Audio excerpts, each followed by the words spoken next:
కానీ నెవర్ గివప్తో పాటు గివప్ ఉండాలి. అంటే మనం గివప్ చేయాల్సినవి ఏమిటివి, నెవర్ గివప్ చేయాల్సినవి ఏంటి అనేది మనం తెలుసుకోవాలి. ఓకేనా? మన చుట్టూ చెడ్డ వ్యక్తులు ఉంటారు, వాళ్ళు ఏం చేయాలి? గివప్ చేయాలి. ఓకేనా? మంచి వ్యక్తులు ఉంటారు, వాళ్ళు ఏం చేయాలి? Never give up. ఓకేనా? మనం ఒక పని చేయాలి అనుకుంటే అది అయ్యేంత వరకు కూడా నెవర్ గివప్.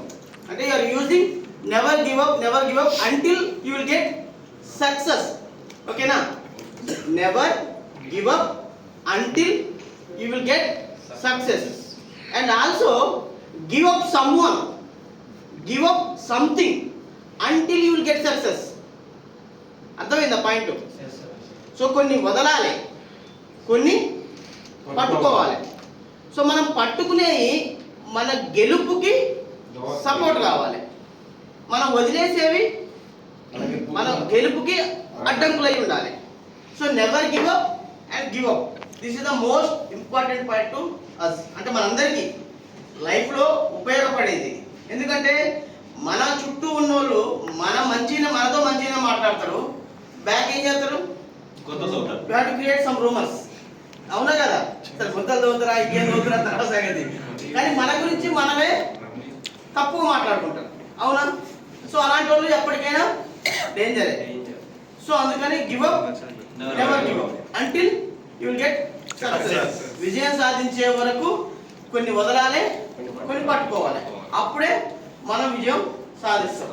తర్వాత థింగ్ ఏంటంటే what is settled in life. అంటే నీ లైఫ్లో సెటిల్ అవ్వాలి. అసలు సెటిల్ అవ్వడం అంటే ఏంటి?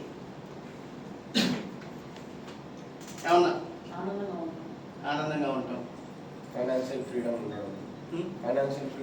ఫ్రీడమ్, మనశ్శాంతిగా ఉండడం. సో చాలా థ్యాంక్స్, మంచిగా చెప్పారు. కొంతమంది ఒకటే చెప్తారు గవర్నమెంట్ జాబ్. నా అదృష్టం ఏంటంటే ఇక్కడ ఎవరు ఆ ఉద్దేశం అంటే అది చెప్పలేదు, చాలా సంతోషం. ఓకేనా? ఎందుకంటే సెటిల్ కావాలంటే గవర్నమెంట్ జాబ్ వచ్చిన వాళ్ళే సెటిల్ అవుతారా? టాటా గ్రూప్ లో ఏ గవర్నమెంట్ జాబ్ ఉంది? బజాజ్ లో ఏ గవర్నమెంట్ జాబ్ ఉంది? ట్విట్టర్ ఎక్స్ ఆయనకి ఏ గవర్నమెంట్ జాబ్ ఉంది? అదంతా సెటిల్ కాలేదా? సో సగం మంది జీవితాలు ఇక్కడే ఆగిపోతున్నాయి. సరే పోనీ ఈయనకు జాబ్ వచ్చింది, 80,000 జీతం వస్తుంది, సెటిల్ అవుతుందా? ఇంటద్దే, ఇల్లు కట్టుకుంటే ఇల్లు ఈఎంఐ, కారు కొనుక్కుంటే కారు ఈఎంఐ, ఇక సెటిల్ అయ్యేది ఎక్కడుంది? సో ఇది రాంగ్. సెటిల్ అవ్వడం అంటే ఆర్థికంగా రేపు ఏమన్నా ప్రమాదాలు జరిగినా, ఏమన్నా ఇబ్బందులు జరిగినా మనల్ని మనం ప్రొటెక్ట్ చేసుకోవాలి. తినడానికి తిండి, కనీస సౌకర్యాలు ఉంటూ పిల్ల పాపలతోటి తల్లిదండ్రులుంటే చాలు, అది సెటిల్మెంట్. ఓకేనా? సో చాలా మంది అంటే నేను అడిగిన వాళ్ళు సెటిల్ అవ్వాలంటే ఏ విధంగా సెటిల్ అవుతుందంటే ఏం లేదు, స్వీపర్ జాబ్ అయినా పర్లేదు, గవర్నమెంట్ జాబ్ అయి ఉండాలి. ఊడ్చే జాబ్ అయినా పర్లేదు కానీ గవర్నమెంట్ జాబ్ అయి ఉంటే చాలు, అదే నా సెటిల్మెంట్ అనుకునే వాళ్ళు. So change that scenario. ఓకేనా? సెటిల్మెంట్ అంటే మనం ఆనందంగా ఉండాలి. ఫర్ ఎగ్జాంపుల్ ఒక విలేజ్ లో 10 ఎకరాల రైతుండు, అతనికంటే సెటిల్ అయిన వాళ్ళు ఎవరు ఉంటారా? ఆయన పని ఆయన చేసుకుంటాడు, బ్రహ్మాండంగా కాలు మీద కాలేసుకుని బతుకుతాడు. అంతకంటే సెటిల్మెంట్ ఏముంది? కాకపోతే కొంచెం ఎడ్యుకేషన్ నాలెడ్జ్ లేకపోవచ్చు, కానీ కుటుంబంతో పిల్లల్ని సంతోషంగా చూసుకొని పిల్లలకి మంచి ఎడ్యుకేషన్ ఇస్తే అంతకంటే మంచిదంటే ఎవరు ఉంటారా? సెటిల్ అయినట్టు కదా, మరి అయిపోయి. సో అది. సో మా అదృష్టం ఏంటంటే మీరెవరు నాకు చెప్పలేదు, చాలా సంతోషకరమైన విషయం. ఈ ఒక్క ఎందుకంటే నేను ఏ క్లాస్ అడిగినా కానీ ఫస్ట్ చెప్పేది అదే, గవర్నమెంట్ జాబ్. అంటే నేను 10 years నుంచి నాకు టీచింగ్ అంటే చాలా ఇష్టం. ఓకేనా? సో ఇదొకటి. ఇక తర్వాత ఇంకొక విషయం ఏంటంటే డోంట్ టేక్ సీరియస్ కొన్ని విషయాలల్లో. అంటే ఎందుకు చెప్తున్నా అంటే నాకు యువరాజ్ సింగ్ అంటే ఇష్టం, నాకు చిరంజీవి అంటే ఇష్టం, వాళ్ళు నాకు ఇష్టం అంతే. నేను వారి కోసం ఎవరితోని గొడవలు పెట్టుకోను, ఎవరితోని ఆర్గ్యుమెంట్ చేయను. ఈవెన్ నాది 4th క్లాస్లో నాది రైట్ హ్యాండ్ బ్యాటింగ్. యువరాజ్ కోసమే నేను లెఫ్ట్ హ్యాండ్ బ్యాటింగ్ మార్చుకున్నాను. Because of my favourite. ఎప్పుడు? 4th క్లాస్లో. ఓకేనా? ఇప్పుడు యువరాజ్ ఒక పర్సన్, అతను క్రికెట్ మంచిగా ఆడతాడు, అభిమానిస్తాడు, ఇక అంతే. ఆయన ధోని తిట్టిండను లేకపోతే ఇంకెవరు తిట్టినా నేను వాళ్ళని తిట్టాల్సిన అవసరం లేదు. నాకు లేదు. ఓకేనా? చిరంజీవి అంటే ఇష్టం సినిమా చూసిండా, వీలైతే మార్నింగ్ చూస్తా, లేకపోతే ఈవినింగ్ చూస్తా, లేకపోతే 2 days తర్వాత చూస్తా. ఆయన ఎవరు తిడితే నాకెందుకు? అంతే. అవునా కదా? సో ఒకళ్ళ కోసం మనం పని చేయొద్దు, ఒకరి కోసం మనం పని చేయొద్దు, మన కోసం మనం పని చేయాలి. ఫర్ ఎగ్జాంపుల్ అదే చిరంజీవి గారు ఉన్నారు, ఆయన కోసమే పని చేసుకుంటాడు. అవునా? ఆయన పని ఏంది? మంచి సినిమా తీయడం, వీలైతే మంచి సందేశం ఇవ్వడం, ఆయన రెమ్యునరేషన్ ఆయన తీసుకోవడం, అవునా? ఆయన డబ్బులు సంపాదించడం, అది ఆయన పని. ఆయన చేస్తుండు. యువరాజ్ సింగ్ అయినా, విరాట్ కోహ్లీ అయినా, క్రికెటర్స్ అయినా వాళ్ళు ఏం చేస్తున్నారండి? వాళ్ళ పని ఏంది? ఇండియాకి ఆడడం, ఇండియాకి పేరు తేవడం, ఇండియాకి కప్స్ తీసుకురావడం, అది వాళ్ళ పని వాళ్ళు చేస్తున్నారు. మనం ఏం చేస్తున్నాం? సినిమా రిలీజ్ అయిందంటే మన ఉద్యోగానికి లీవ్ పెట్టి సినిమా చూస్తున్నాం. హైదరాబాద్ లో మ్యాచ్ అయిందంటే ఏ పనుందా ఆపుకొని టికెట్ తీసుకొని ఆ తొక్కి స్లాట్ లో పోతున్నాం. అవునా? అంటే వాళ్ళ పని వాళ్ళు చేస్తున్నారు, కానీ మన పని మనం ఆపుకొని మరి వాళ్ళని ఎంకరేజ్ చేస్తారు. ఎంకరేజ్మెంట్ వేరు, మన పని ఆపుకొని వాళ్ళ పని కోసం పోట్లాడడం వేరు. అవునా? సో అదొకటి. ఎందుకు చెప్తున్నానంటే, గంప నాగేశ్వర సార్ నాకు ఇష్టమైన వ్యక్తి. ఆయన ఒక మాట చెప్పిండు, గోల్ ఉన్నోడు గోల్ కోసం పనిచేస్తాడు, గోల్ లేనోడు గోల్ ఉన్న వాళ్ళ కోసం పనిచేస్తాడు. సో కాబట్టి మనం ఎప్పుడైనా గోల్ ఉన్న వ్యక్తులం కావాలే తప్ప గోల్ ఉన్న వాళ్ళ కోసం పనిచేసే వాళ్ళం కాకూడదు. ఓకేనా? చిన్న గోలే కావచ్చు, పెద్ద గోలే కావచ్చు. ఇంకొక ఆయన చెప్తాడు, ఏం ఉన్నోడు ఏమి లేనోడు, ఏమి. సో రెండే డిఫరెన్స్ ఉంది. సో మనం ఎప్పుడైనా కానీ ఇక్కడ ఉండాలి, అంటే ఒక అంబిషియస్, ఒక అంబిషన్, ఒక విజనరీ, ఆ విధంగా మనం ఉండాలి. ఓకేనా? సో నేనేమంటున్నా అంటే, మనం ఎవరి కోసం కూడా పని చేయొద్దు, మనము మన కోసం పని చేసుకోవాలి, మన కుటుంబం కోసం మాత్రమే పని చేసుకోవాలి. దోస్తులు ఉంటారు, దోస్తుకి అవసరం ఉంటే సహాయం చేయండి, సహాయం చేద్దారంటే హ్యుమానిటీ అందరికీ ఉండాలి. ఎదుటి వారికి సహాయం చేయాలి, వారికి అవసరం ఉన్నప్పుడు వారికి సహాయం చేస్తారు, మనకు అవసరం ఉన్నప్పుడు మనం సహాయం చేస్తాం. అది వేరు, ఇది వేరు మళ్ళా. ఓకేనా? కాకపోతే మన కుటుంబం కోసం మనం పని చేయాలి. మనం పని చేస్తూ మన చుట్టుపక్కల ఒక మంచి వాతావరణాన్ని క్రియేట్ చేసుకోవాలి. తక్కువ నాకు 10,000 కావాలంటే ఇచ్చే దోస్తులు క్రియేట్ చేసుకోవాలి. అట్లాగే డబ్బులతో దోస్తాను చేయట్లేదు. మనకు అవసరం ఉంటే ఆయన దగ్గర లేకపోయినా కానీ ఆ సిచ్యువేషన్ అర్థం చేసుకుని ఎవరినో ఒకరు అడిగించే దోస్తులు మనకు కావాలి. అంటే అవసరానికి అర్థం చేసుకొని సహాయం చేసే దోస్తుల్ని మనం క్రియేట్ చేసుకోవాలి. ఓకేనా? So don't work yourself, do your work yourself, don't do work for others. ఓకేనా? అదొకటి. లాస్ట్ థింగ్ ఏంటంటే, centre manager or OM, BM, AM, RM, ZM sir, RM sir. ఓకేనా? సో ఇది ఒక ప్రోటోకాల్. అంటే ఒకరిని అడుగుతారు, ఇంకొకరు అడుగుతారు. సో నేను ఇందాక చెప్పినట్టు పొలిటికలీ కానీ, గేమ్స్ కానీ, హీరోయిజం కానీ, ఇంకా వెయ్యైనా కానీ సీరియస్గా తీసుకోవద్దు. ఓకేనా? ఫర్ ఎగ్జాంపుల్ పొలిటికల్ లీడర్స్ ఉన్నారు, ఒక పార్టీ వాళ్ళు తిట్టుకుంటారు, వాళ్ళు ఈవినింగ్ ఫంక్షన్ ఉంటే ఫంక్షన్లో కలుసుకుంటారు, మధ్యలో ఊళ్ళో కొట్టుకునేది ఎవడు? కార్యకర్తలు. అవునా? సో దేన్ని కూడా సీరియస్గా తీసుకోవద్దు. ఓకేనా? సో మన పని మనం తీసుకోవాలి. ఇప్పుడు మనం సీరియస్గా ఇక్కడ డిస్కషన్ చేసుకుంటున్నాం. ఓకేనా? సీరియస్గా ఇక్కడ రివ్యూ చేస్తున్నాం. సీరియస్గా రివ్యూ చేసుకున్నాం. నేను ఆయన తిడతా. ఎందుకు తిడతా? పర్ఫార్మెన్స్ బాగాలేగాడు తిడుతున్నా.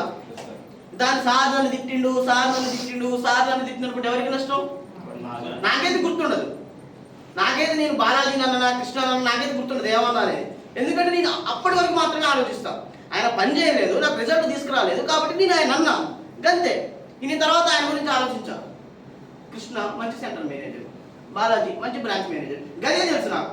నేను ఆయన ఇదన్నా అదన్నని పట్టించుకోను. సో ఇక్కడ దీని అర్థం ఏంటంటే, క్వశ్చన్ చేయాల్సిన అథారిటీ అనేది రిపోర్టింగ్ ఆఫీసర్కి ఉంటుంది, ఆన్సర్ చేయాల్సిన రెస్పాన్సిబిలిటీ అనేది సెంట్రల్ మేనేజర్ కానీ, బిఎం కానీ, ఓఎం కానీ ఉంటుంది. ఎవరికైనా నన్ను నా పై అధికారి అడిగినా నీకు సమాధానం చెప్పాలి, నేను బిఎంస్ అడిగినా నాకు సమాధానం చెప్పాలి. అంటే ఒకరికి ఒకరు రెస్పాన్సిబిలిటీగా ఉండాలి. ఆయన ఏదో తిట్టిండు, ఈయనేదో తిట్టిన ఏదో గడ్జు సంథింగ్ ఏదో అంటారు. So don't take personal. ఏదైనా కానివ్వండి, వర్క్ విషయమైనా ఏదైనా కానీ పర్సనల్గా తీసుకోవద్దు. ఆ టైంలో అప్పుడు ఏం జరిగింది, ఆ సిచ్యువేషన్ తగ్గట్టే మనం మూవ్ కావాలి తప్ప దాని సార్ నన్ను తిట్టిండు, బిఎం సార్ నన్ను ఎంతమంది ముందు అన్నాడు, ఏఎం సార్ నన్ను అంతమంది ముందు అన్నాడు, నిన్ను ఏమలేదండి. నిన్ను అంటే వేరే అన్పార్లమెంటరీ లాంగ్వేజ్ వాడలేదు. ఎందుకు చేయలే నువ్వు? నాకు ఇవాళ 30 టార్గెట్ ఇచ్చినావు, నా 30 ఎందుకు చేయలేని అడిగినా, ఇంకా దానికి సమాధానం చెప్పు. నువ్వు ఏం అవసరం లేదు కదా. నాకు స్టాఫ్ లేరు, నాకు అరు లేరు, ఇది లేరని కొంతమంది సమాధానం చెప్తారు. దాన్ని మనం ఏం చేస్తాం? నీకు 2 నెలల నుంచి చెప్తాను కదా స్టాఫ్ని చూసుకోమని, అవునా కదా?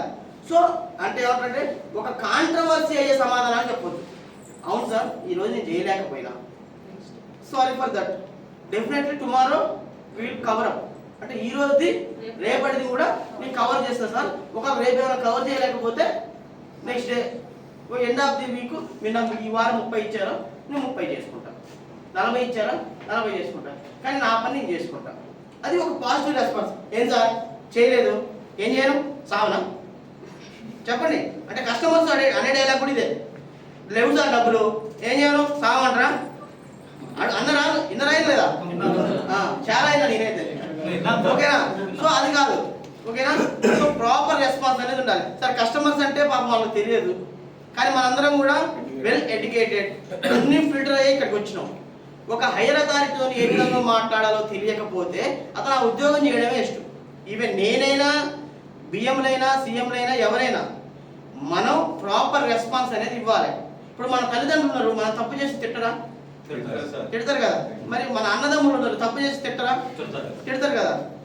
సో వాళ్ళకి ఎంత రెస్పాన్సిబిలిటీ ఉంటుందో యాజ్ ఏ మనకి ఈరోజు మన అందరం కూడా ఇక్కడ ఉన్నవైనా, ఈరోజు మనం 4 చేతులతో అన్నం అంటే సార్ 4 ఏళ్ళు కదా అన్నం తింటున్నామన్నా, ఏదైనా కానీ మనకి అన్నం పెట్టేది అయితే ఇప్పుడు ప్రజెంట్ ఇక్కడ ఉన్న వాళ్ళకి కదా బజాజ్, అవునా కదా?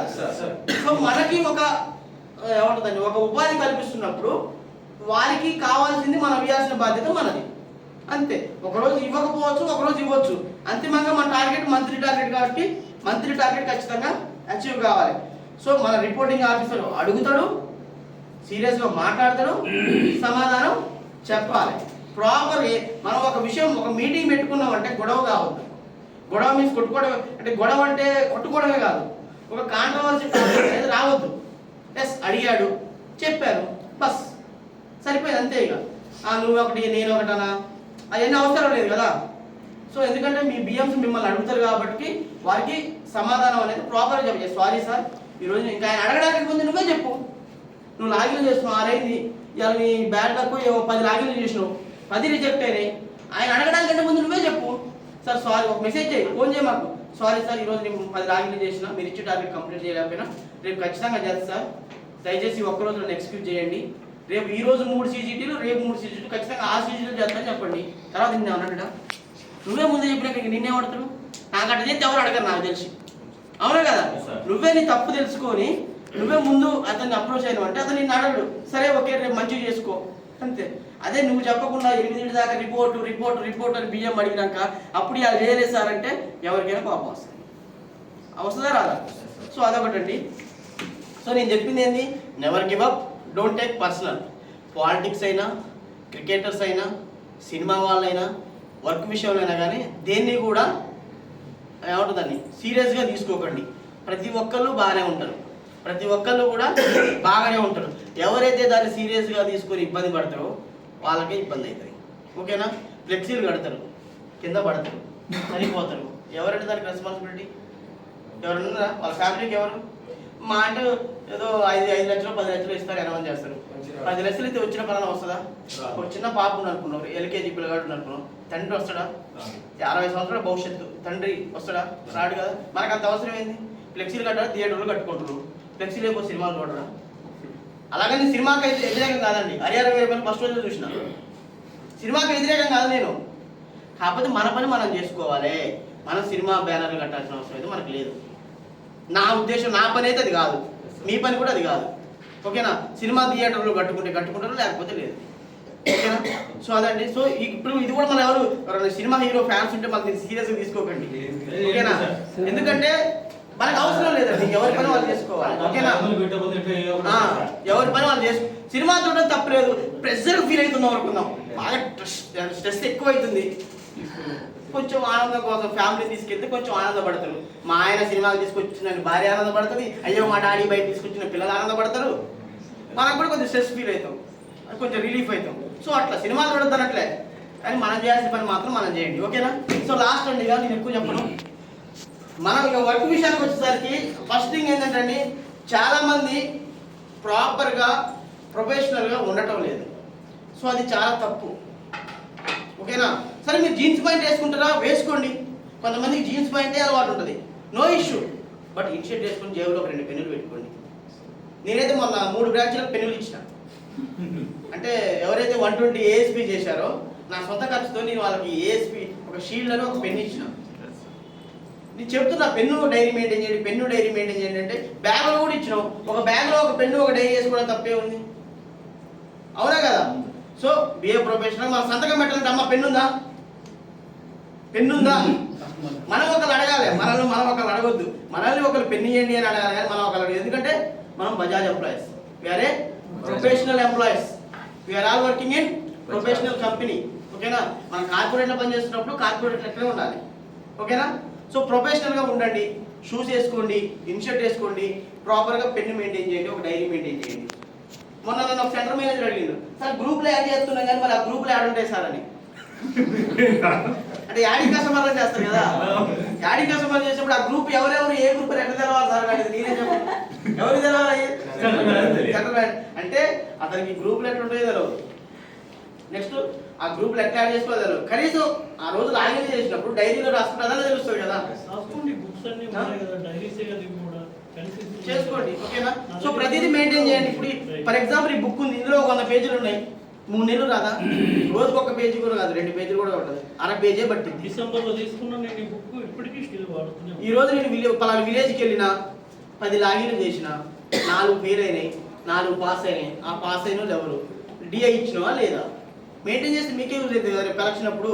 తీరా ఎల్లమ్మ అప్పుడు ఎవరినో ఒక్కళ్ళనే యాడ్ చేసిన, ఆ ఎల్లమ్మ ఎవరి గ్రూప్ అబ్బా, మనకన్నా గ్రూపులు లేవు, ఎవరి గ్రూపు ఏంది, అవునా కదా? సో జిఆర్ కూడా చెక్ చేసుకోవాలి. ఓకేనా? సో ఫస్ట్ థింగ్ ఏంటంటే behave like a professional, be with professional looks, appearance అనేది మంచిగా ఉండాలి. ఓకేనా? సరే అది గడ్డం అంటారా, గడ్డం గురించి నేను మాట్లాడాలి. ఓకేనా? ఎందుకంటే అంటే ఒకప్పుడు గడ్డం అంటే పెద్ద నేరం ఉంది, ఇప్పుడు గదే స్టైల్ అయింది. కాకపోతే గడ్డం పెంచుకున్నా కానీ ప్రాపర్గా నీట్గా పెంచుకోండి. ఓకేనా? ఒకవేళ ఖచ్చితంగా యాజ్ పర్ హెచ్ఆర్ పాలసీ ప్రకారం గడ్డం తీయాలంటే నేనే తీస్తా, మీరే తీయాలి. పాలసీ ఎవరికైనా పాలసీ అయితే అది అంతే, ఇక పాలసీ ఉంటే పాలసీనే. ఓకేనా? సో అదొకటి. సో ప్రొఫెషనల్ తర్వాత మనం చేయాల్సిన పని ఏంటండి, డిస్బర్స్మెంటేనా, డిస్బర్స్మెంటు కలెక్షన్స్, అంతేనా? ఇంకొకటి లేదా? ఇంకొకటి ఉందండి, లాగిన్ చేస్తేనే కదా డిస్బర్స్మెంట్ చేసేది, కలెక్షన్ అంటే రికవరీనే, జిఆర్డీ చేస్తేనే కదా డిస్బర్స్మెంట్ చేసేది. LUC అసలు దీన్ని మర్చిపోతున్నారు. ఎవరు చేయాలి అవి? సిఎంసీ చేయాలి, అంటే సెంటర్ మేనేజర్ చేయాలి. ఫస్ట్ సెంటర్ మీటింగ్ అప్పుడే అన్నట్టు ఉన్నాయి. సో ఫస్ట్ మనం చేయాల్సింది డిస్బర్స్మెంట్ అండి, డిస్బర్స్మెంట్ తర్వాత కలెక్షను, తర్వాత LUC, ఎవరైనా దేవుడి దగ్గరికి పోతే డిమైజ్ మార్కింగ్. ఓకేనా? అంటే మనం మెయిన్ చేయాల్సింది డిస్బర్స్మెంట్, కలెక్షన్. సో డిస్బర్స్మెంట్ చేయాలంటే మనం ఏం చేయాలి, లాగిన్ చేయాలి. ఓకేనా? సో లాగిన్ చేసే ముందు మాత్రమే ఫస్ట్ సెంటర్ మేనేజర్ ఏంటంటే ప్రాపర్గా ప్లాన్ చేసుకోవట్లేదు. కొత్త వాళ్ళు ఉన్నారు, పాత వాళ్ళు ఉన్నారు. పాత వాళ్ళు అలాగే చేస్తున్నారు, కొత్త వాళ్ళు అలాగే చేస్తున్నారు. ప్రాపర్ ప్లానింగ్ అనేది లేదు. మార్నింగ్ బియ్యం అడిట్ మీటింగ్లు అడిగితే ఈరోజు ఫోన్ ఎత్తలే సార్, కస్టమరు ఫోన్ ఎత్తలే, నైట్ చెప్పింది ఉంటా అని చెప్పింది, కానీ ఇప్పుడు ఫోన్ చేస్తుంటే ఫోన్ ఎత్తట్లే. మరి ఏం చేస్తారు పొద్దుగులు? ఒక సెంటర్ మేనేజర్కి పర్ డే ఖచ్చితంగా ఎంత కాదు ఒక 600-700 ఇస్తున్నాం మనం. మరి ఆ రోజు ఏం చేయకపోతే ఎట్లా? అదే చెప్తున్నా. ఫస్ట్ మనం సెల్ఫ్ అసెస్మెంట్, అంటే మన గురించి మనం అంచనా వేసుకోవాలి. సెల్ఫ్ క్రిటిసైజ్, మన గురించి మనం విమర్శించుకోవాలి. ఈరోజు నాకు ఒక 1000 రూపాయలు ఒక కంపెనీ ఇస్తుంది, నేను ఏం చేయాలి, నా పాత్ర ఏంటి, అవునా కదా? అవునా కదా? సో కాబట్టి సెల్ఫ్ క్రిటిసైజ్, సెల్ఫ్ అసెస్మెంట్ రెండు మనకే మంచిది. ఏ రోజు ఆ రోజు ఈ రెండు చూసుకోవాలి. గంప నాగేశ్వర సార్ గురించి మళ్ళీ ఒకటి చెప్తా. ఆయన ఒక మాట చెప్తాడు, ఉదయం లేవగానే ఫస్ట్ థింగ్ ఏంటంటే ఇప్పుడు నేను ఒక మాట చెప్తే ఎవరికి నచ్చదు. సూర్యుడి కంటే ముందే లేవాలి. సూర్యుడి కంటే ముందే లేవాలి, అదొకటి. సో సరే, సూర్యుడి కంటే ముందు అంటే అది మీ ఇష్టం, కానీ మనం ప్రాపర్ టైమింగ్ చూసుకొని లేవాలి. కానీ లేవగానే అద్దం ముందుకు వెళ్ళి ఒక చిరునవ్వు నవ్వుతూ నేను ఇంకా బతికే ఉన్నాను అని సంతోషపడాలి. ఓకేనా? ఇంకా నేను ఓకే ఉన్నా, ఏదో ఒకటి చేయాలి. నేను ఈరోజు ఉన్నా కాబట్టి ఏదో ఒకటి చేయాలి. ఇప్పుడు ఉన్నంతలో ఈరోజు నేను చేయాల్సిన పని ఏంది? 3 CCTVలు. 3 CCTVలు చేయాలి. ఎందుకు 3 CCTVలు చేయాలి? నాకు బజాజ్ అన్నం పెడుతుంది, దానికి నేను ఏదో ఒకటి చేయాలి. ఓకేనా? అంటే మనం అంటే ఫ్యామిలీ ఓకే, మన ఫ్యామిలీతోనే ఉంటాం, ఫ్యామిలీయే మన జీవితం. తర్వాత వరకు మన సార్ ఏంది మొత్తం CCTV అంటూ నువ్వు నేను CCTV చేయి, నీకేనా నాకేం పని లేదా? మా పాప స్కూల్లో దించొద్దా? మా పాప మా ఇంట్లో కూరగాయలు లేవద్దా? అది మన లైఫ్. ఓకేనా? మన ఫ్యామిలీ అనేది